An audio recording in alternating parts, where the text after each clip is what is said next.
They let her go after 17 years without a single word of thanks. Helen stood silently outside the restaurant, holding an old cardboard box in her hands. Her eyes were blurred by tears in the cold rain, and now, at the grand opening of a restaurant that bore her name, Helen still didn't understand why she had been invited. Suddenly, 5 Rolls-Royces pulled up to the curb at the same time. An elderly man with silver hair, graceful and dignified, got out. He looked at her for a long moment and then asked softly, "Was that the one who fed a little boy every day for 10 years?" Helen nodded in surprise. His voice broke. "They had no idea that this boy was my grandson." And then, out of the car behind him, got the boy from years ago. Smiling, warm, and beaming as always. Helen was in her early 40s and worked as a head chef at a small family-run restaurant called Rosemary's Table. Tucked away in a quiet corner near the city park, she worked quietly and steadily, like a kitchen light that never went out. Not one to draw attention, not one to ask for anything. She simply showed up on time every day, wearing a faded apron and carrying a weathered notebook full of handwritten recipes left to her by her late mother. She lived alone in a modest apartment. No husband, no children. No one called her name, except for a few coworkers and elderly neighbors. But anyone who had ever come to the restaurant, especially the homeless in the area, knew exactly who she was. She often donated what she could, helping others quietly without expecting anything in return. No matter how busy the day, Helen always took the time to prepare a small extra meal. Usually a hot sandwich and a carton of milk, and left it in a brown paper bag behind the restaurant. This food came from her own daily portion. The boy who got it was thin, shy, and always waited in silence. Around noon and again late at night. She never asked his name, never cried, and never made any demands. "I don't need to know why," she once told a nagging manager. "All I need to know is that a child doesn't go to bed hungry." This was Helen, an ordinary woman with an extraordinary heart. The boy's name was Evan. When Helen first met him, he was just 7 years old, small for his age, with thick curly hair and cracked hands from the cold. He wasn't like other children. He didn't fidget, he didn't cry, he just sat there, curled up in a corner outside the restaurant, silent as a shadow, his big eyes always looking down. Oren never begged. He didn't even speak. He simply waited until Helen came out with a brown paper bag in her hands. Then he bowed his head low, took it gently in both hands, and disappeared without a word. She once asked, "Where do you live, honey?" Evan just shook his head. "What about your mother?" He was silent for a long time, then he whispered. "Like wind coming through a crack. She died when I was 5. After Evans lost his mother, he was sent to a children's home, a place where, he later said, there were more fights than hugs. He ran away. Since then, he sometimes drifted and slept next to elderly homeless people, sometimes in an old cardboard box or under the closed awning of a closed pharmacy. Life was a gray fog until he met Helen. She didn't ask questions. She didn't flinch at his filth or tell him to go somewhere else. Twice a day, at noon and at night, she would leave a meal at the back door, along with a little note that simply said, "It's okay, honey. Don't be afraid." Quote, to Evan, Helen was more than just nice. She was the reason he believed the world hadn't completely turned its back on him. Helen never told anyone about the boy. She didn't post about it. She didn't tell her coworkers. She didn't ask the management for permission. For her, leaving a meal at the back door wasn't an act of charity. It was an instinct, like breathing while her heart was still beating. Every afternoon, as she prepared meals for customers, she would secretly pack an extra sandwich, more meat, a little more cheese, and a small carton of milk. Every evening, even on the busiest nights when no one had time to say hello, she still found a moment to pack a hot dinner. Sometimes it was honey-glazed chicken, sometimes just toasted bread with vegetable soup, and always there was something in it. A small handwritten note in her slanted handwriting. "I added an egg today. It's up, darling." Quote. Or you could say it's going to rain tonight. Find a dry place to sleep. Okay. Evan grew up with these notes. Every line, every fold of the brown paper bag burned itself into his memory, like a name carved into a tombstone. He never stayed long, he ate and then quietly disappeared. But he always folded the note neatly and put it in his coat pocket like something sacred. Helen never asked for anything in return. Sometimes she was scolded by the restaurant manager. She would bow her head, apologize quietly, and do the same thing again the next day. What kind of person lets a hungry child go empty-handed, she would think to herself. And so 10 years passed. The world had changed, time had passed. But Helen remained the same with a paper bag, a kind note, and a child whose name she never asked. The restaurant where Helen worked had a simple business policy. Each employee was entitled to 1 meal per shift. But after meeting Evan, Helen quietly began to divide her meal in half. One half for herself, the other for the boy. She would carefully wrap his portion and place it in the familiar brown paper bag. Even on days when her stomach growled and her legs felt like lead, she would set it aside for him. Some days her hands would shake with hunger. As she worked at the stove, her vision would blur. But when she heard Evan's soft footsteps outside the back door, she smiled as if the day's exhaustion had never touched her.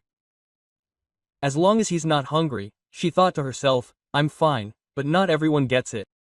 Whispers began to rumble among the kitchen staff. She's feeding a beggar. He'll just get used to being lazy. These kids are dirty. They hang around the back door. If customers see that, it's bad for business. Even the manager took her aside one day and warned her, you could be fired if you keep handing out food like this. This is a restaurant, not a charity kitchen. Quote. Helen didn't argue. She simply nodded. And the next morning, she quietly packed up another half meal and left it in its usual spot. She never indulged herself, but deep down she knew that some kinds of hunger don't live in the stomach, they live in the heart. 10 years flew by. Evan grew bigger, stronger, and more confident. And then one day he was gone. No goodbye, just a folded scrap of paper. I have to find a job now, Miss Holland. I'll do my best, just like you always did for me. From that day on, no one looked at the boy again. The back door was quiet. The brown paper bag never returned to its corner. It was a cold winter afternoon in California. The wind swept through the streets, driving people home with their collars turned up.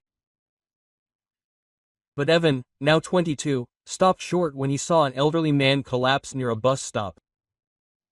The man had suffered a stroke. Without hesitation, Evan lifted him onto his back and rushed him to the nearest hospital. They made it just in time.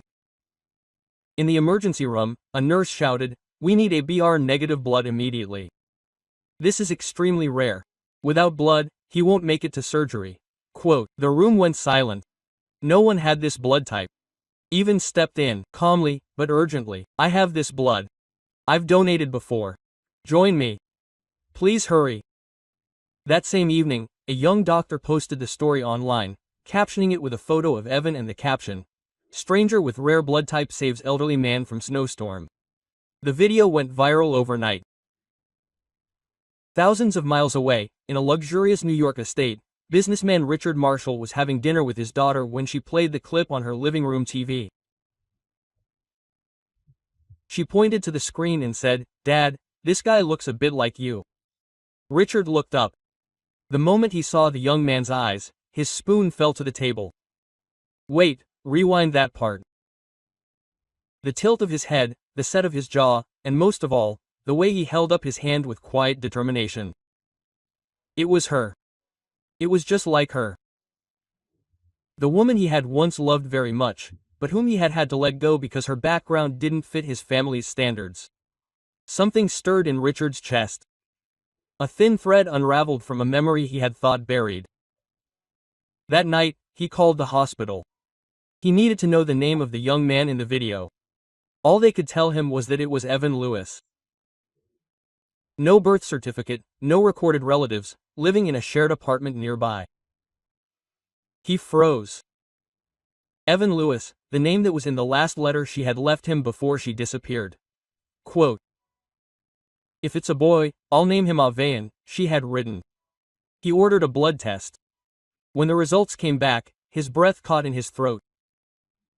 Match, 99.9% biological father. Richard sat alone in his office, his hand over his face.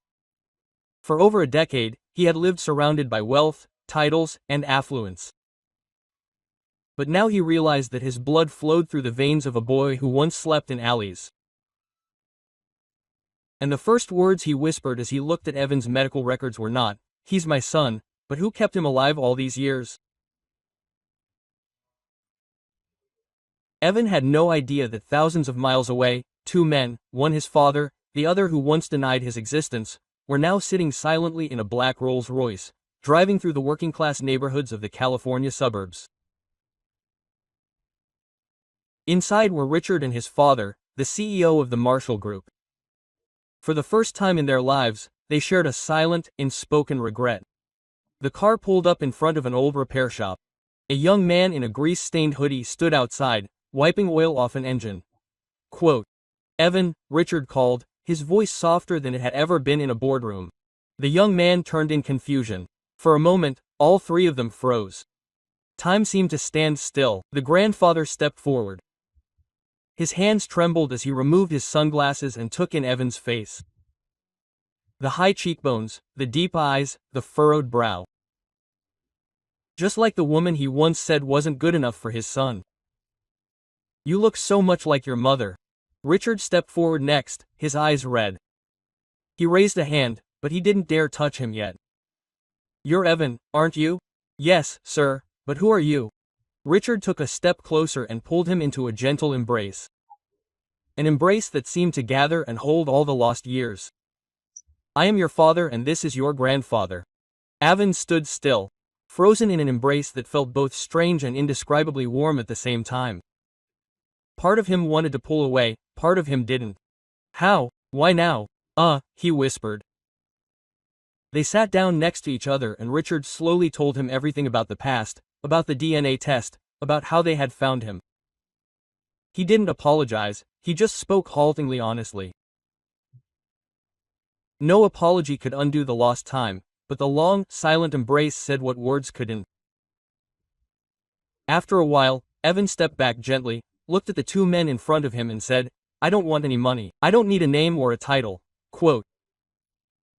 He paused and then continued, "But I do want one thing. Help me find the woman who has supported me for 10 years. I owe her my entire life." In a faraway place, life had changed. The restaurant where Helen once worked had been bought by a major corporation.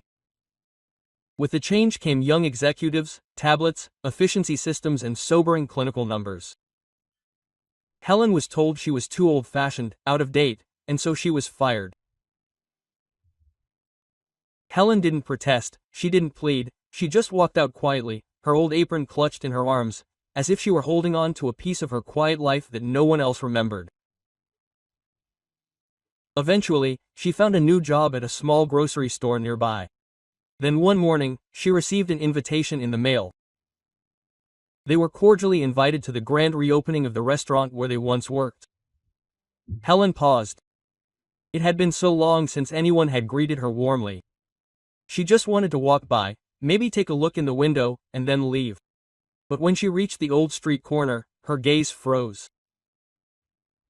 Above the entrance hung a brand new sign that read in bold white letters, "Helen's Table, where every child has a seat." She took a step back, her heart was racing. Her name was written on a restaurant sign. At that moment, the door opened. A young employee stepped out. Quote, "Are you Helen? Please come in, everyone is waiting for you." She was led inside and immediately felt something different. The room was warm and filled with light. But it was the way people looked at her that unsettled her.